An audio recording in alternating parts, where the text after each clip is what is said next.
Terima Ibu. kasih Ibu. Duduk yang nyaman ya. Iya, Ibu. Oke, sebelum kita mulai layanan kita hari ini, ada yang bisa memimpin kita dalam doa.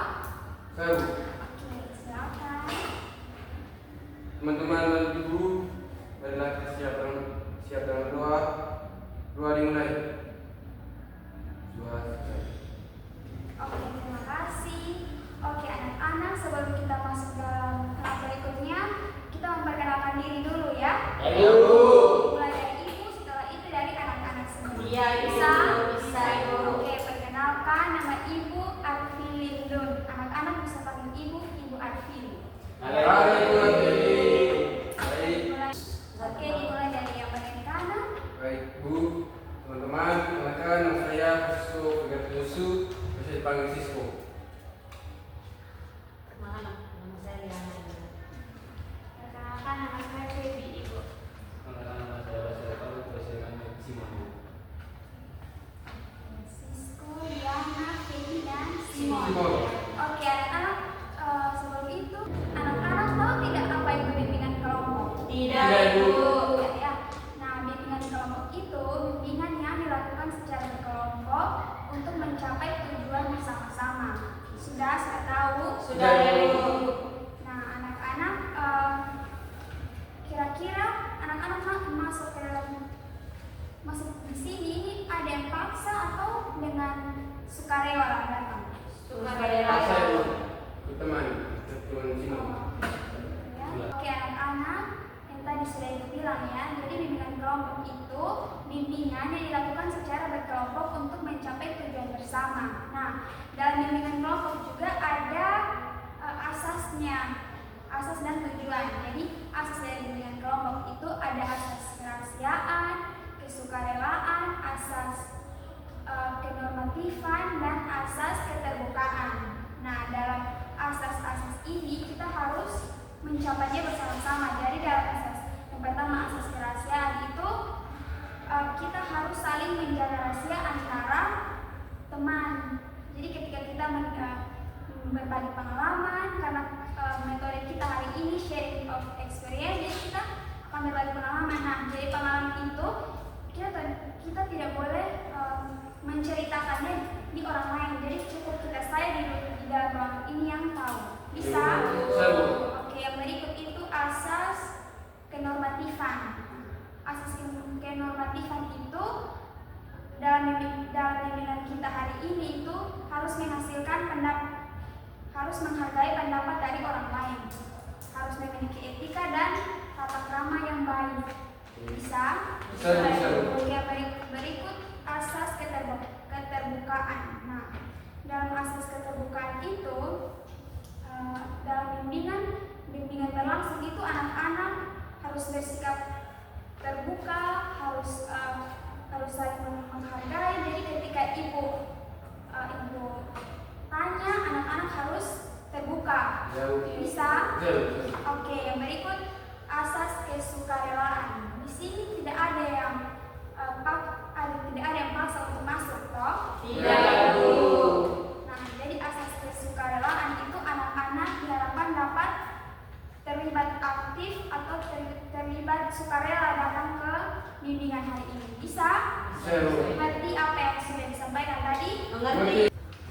Oke, sebelum kita masuk dalam tahap inti, kita ice breaking dulu. Bisa? Ya. Tapi ice breakingnya itu duduk saja, tidak perlu berdiri. Bisa ya? Bisa, Ibu. Jadi ice breaking kita hari ini itu tepuk tenang. Jadi ketika ibu bilang tepuk tenang, anak-anak cuma bilang tenang, nyaman, damai. Bisa? Bisa, Ibu. Nah, ketika ibu bilang tepuk tenang, anak-anak sambil bertepuk tangan bilang tenang, nyaman, damai. Bisa ya? Bisa, Oke, Ibu. kita mulai ya. Tepuk tenang, nyaman, damai. Oke, sekali lagi ya. Ya, boleh, Bu. Ibu, tepuk tenang, nyaman, damai. Oke, terima kasih. Oke, anak-anak, karena topik kita hari ini itu belajar mengontrol diri saat emosi. Mengapa ibu mengambil topik ini? Karena ibu lihat sekarang ini kalian remaja sekarang itu sering sekali mengalami naik turunnya emosi. Jadi kalian tidak bisa mengontrol diri saat kalian emosi. Benar? Benar, Bu. Oke, jadi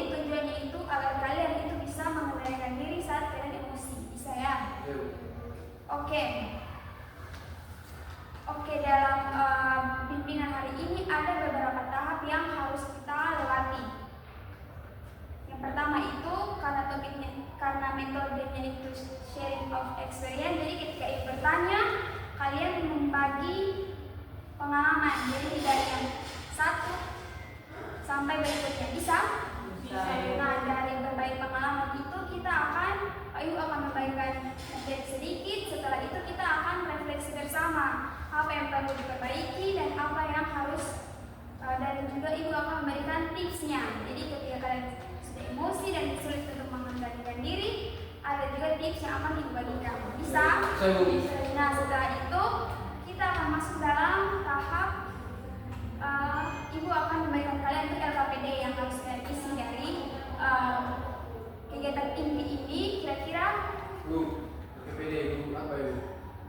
Benar ya, ini belum tahu kan? Jadi LKPD itu lembar kerja peserta didik. Nah, jadi dari lembar kerja peserta didik itu kalian harus mengisinya dari pengalaman kalian. Nah, itu ada di lembar, kalian harus mengisinya di lembar peserta didik, lembar kerja peserta didik. Bisa? Bisa, Bu. Nah, setelah tahap pengerjaan LKPD ada juga tahap refleksi dan simpulan. Nah, itu ibu akan memberikan kepada kalian. Jadi kalian bisa menyimpulkan isi materi kita hari ini. Setelah itu, ibu akan memberikan juga lembar evaluasi yang harus kalian isi dari layanan kita dari awal. Mungkin ibu yang kurang semangat mungkin, atau apa yang perlu ibu perbaiki, nanti kalian isi di lembar evaluasi. Bisa? Bisa, Ibu. Oke. Ada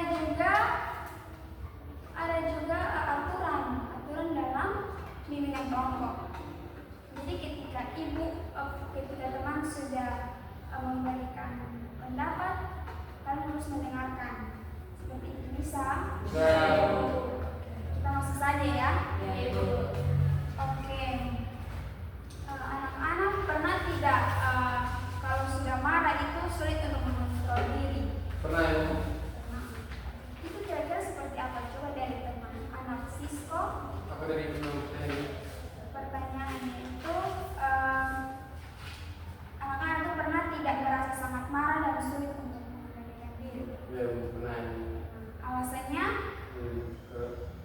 Jika ada teman yang tiba-tiba apa namanya? Nah, menguti dengan marah. Kalau saya pasti marah. Berapa bisa pukul dia? Ini kuliah Ya. pernah begitu? Di Ya, memang pernah. dengan kawan? Dengan kawan. Ya, itu sudah sulit untuk mengendalikan diri ya, itu kalau sampai pukul gitu. Oke, dari anak Liana mungkin? Kalau saya, Ibu, ada pengalaman, Ibu. Kalau saya punya pengalaman itu waktu saya masih SD, Ibu. Masih SD itu pas itu kami harus ulangan. Terus saya punya kertas ulangan kan saya kerja sudah Ibu. Tapi kawan laki-laki saya ini waktu dia, karena tinta pulpennya itu mau habis, jadi dia pakai tiup begitu supaya tintanya bisa ini rapi. Tapi tinta itu tiba-tiba meledak dan berada di mulut Ibu. Terus dia ambil satunya ulangannya tadi itu, dia punya mulut Ibu. Dia bisa pukul dia Ibu. Pukul? Iya, Ibu. Kasihan ya. Oke, kalau di anak Baby, Kalau saya lihatnya itu misalnya pas jalan ada yang dorong dari belakang itu sebenarnya cuma bercanda, tapi kan kita bisa jatuh juga itu kalau begitu lah. untuk anak Faru, Simon. oh Oh, Simon tadi. minta maaf ya, ibu lupa namanya kayak Kalau saya dulu pernah ibu pas SMA ibu makan di makan gelas itu, tapi pada saat saya makan ibu, pas saya mau sentuh taruh di mulut, teman saya menyenggol tangan saya, jadi minum air panas yang kena mulut saya, jadi saya marah. Kami ambil berkelahi, tapi didamaikan dengan teman saya. Oke, anak-anak. Nah, emosi itu, ada juga tanda-tanda emosi. Jadi kalau kalian sudah emosi itu pasti, kalau tidak bisa mengontrol diri lagi itu, kalian pasti muka panas, Iya, marah, iya. ya. Muka Jadi merah. pasti kalau sudah sangat-sangat emosi pasti untuk bernapas juga setengah mati ya, Iya, bernapas. Ya. Terus pasti kalau sudah sangat marah juga pasti apa ya, keinginan untuk pukul orang itu Iya. pasti ada. Iya, Betul ada ibu. Betul ya. Nah, anak-anak ada emosi yang positif dan ada emosi yang negatif. Ada yang tahu emosi positif dan emosi negatif itu seperti apa? Belum tahu itu. Emosi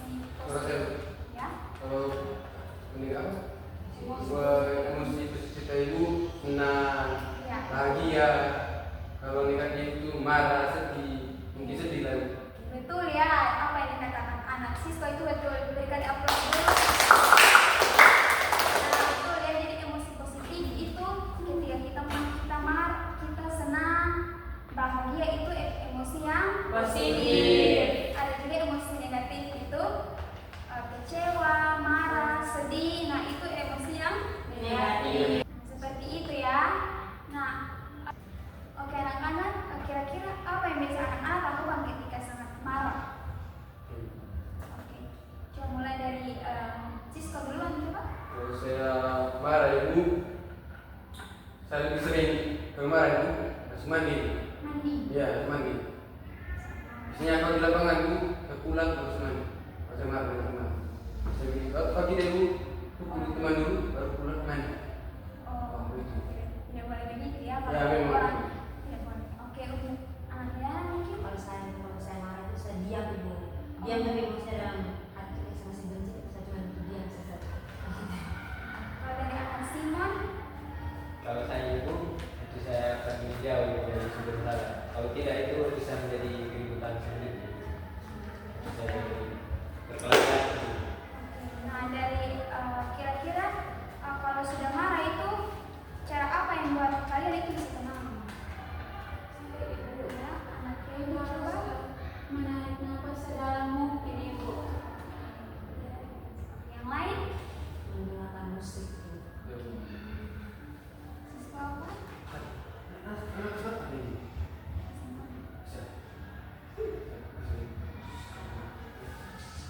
Oke, untuk anak Sisko seperti apa? Saya disuruh karena saya rokok ibu, kalau saya rokok ibu saya lebih tenang. Oh, itu yang bisa bikin Iya. tenang itu merokok. Iya. Oke. Nah, Ibu ada beberapa tips untuk kalian lakukan ketika kalian sulit untuk mengendalikan diri. Yang pertama itu coba praktikan dulu ya ketika Ibu coba kalian praktikan ya. Oh iya. Coba tarik nafas dalam-dalam, hembuskan. Nah, tarik lagi, hembuskan, tarik lagi, hembuskan. Itu tips yang pertama. Oh. Oke, tips yang kedua itu coba diam sejenak sebelum bicara. Jadi kalau sudah marah begitu coba diam saja. Jangan langsung sambung, kan kebanyakan kalau sudah marah pasti sambung, bisa pukul orang, bisa kalau sudah tidak bisa mengendalikan diri lagi pasti hal negatif itu pasti muncul. Ya, ya, ibu. Oke, tips yang ketiga itu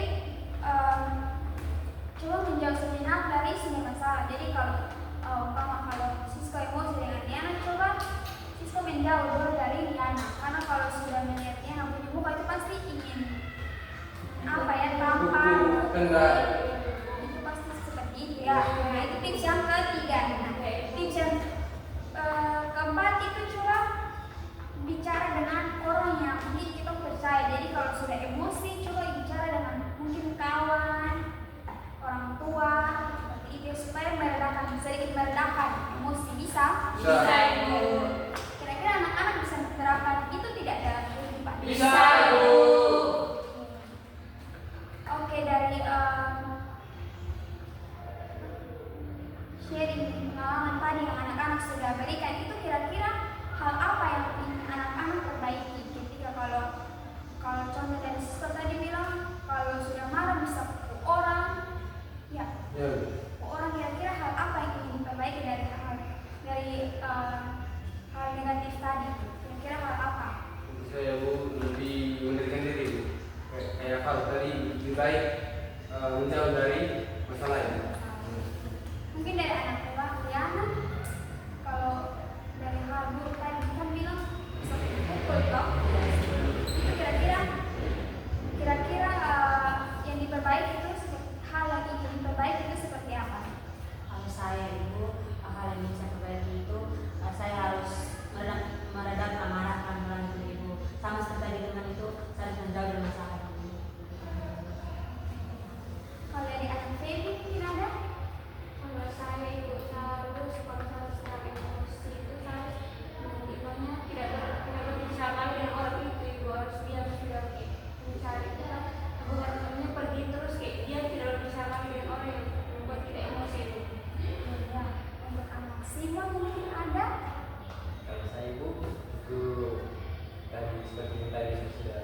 sebelum menjawab itu saya akan dari nambah salah-salah dulu biar maksudnya tidak terjawab ke orang lain.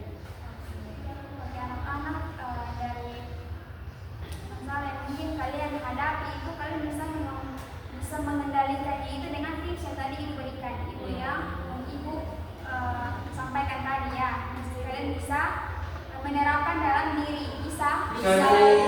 ya anak-anak. Kalau kita sudah sampai ke tahap akhir, ibu akan memberikan kalian LKPD untuk kalian isi. Bisa. Bu. Sama dulu. Berikan ya.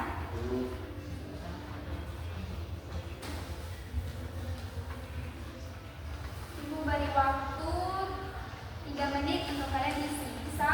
Bisa ibu.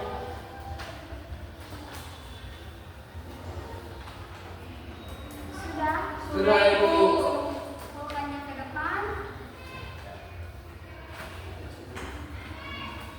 Oke anak-anak, karena sudah siang juga kalian butuh makan siang kan untuk pulang. Ya, pulang Pak, Ibu. Ya.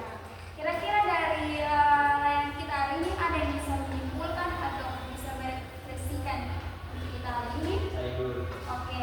Jadi setelah penilaian ini saya bisa tahu cara tips untuk mengelola emosi pada saat kita dengan orang yang misalnya yang pertama mengenai galak, yang kedua diam sejenak, yang ketiga itu berbeda dari sumber masalah, terus yang keempat itu berbicara dengan orang yang kita percaya. Mungkin setelah ini saya bisa dapat menerapkan ini percaya. Oke, benar ya. Jadi anak-anak, ketika kalian sudah bisa mengendalikan diri saat kalian emosi, itu tanda kedewasaan kalian. Bisa dilakukan. Bisa, Ibu. Ibu ada lembar evaluasi yang harus kalian isi. Ya, Ibu. Oh. Ya, dari lembar evaluasi ini kira-kira dari layanan dari awal hingga akhir ini kan isi di lembar evaluasi ini. Bisa? Bisa ibu. Oke, coba membandingkan. Ibu ini centang. Iya, centang ya. Jangan lupa mengisi nama, Iya, tanggal Ibu. hari ini dan kelas. Oke ibu. Sudah ibu. Sudah, Bu. Terima kasih. Kasih dulu.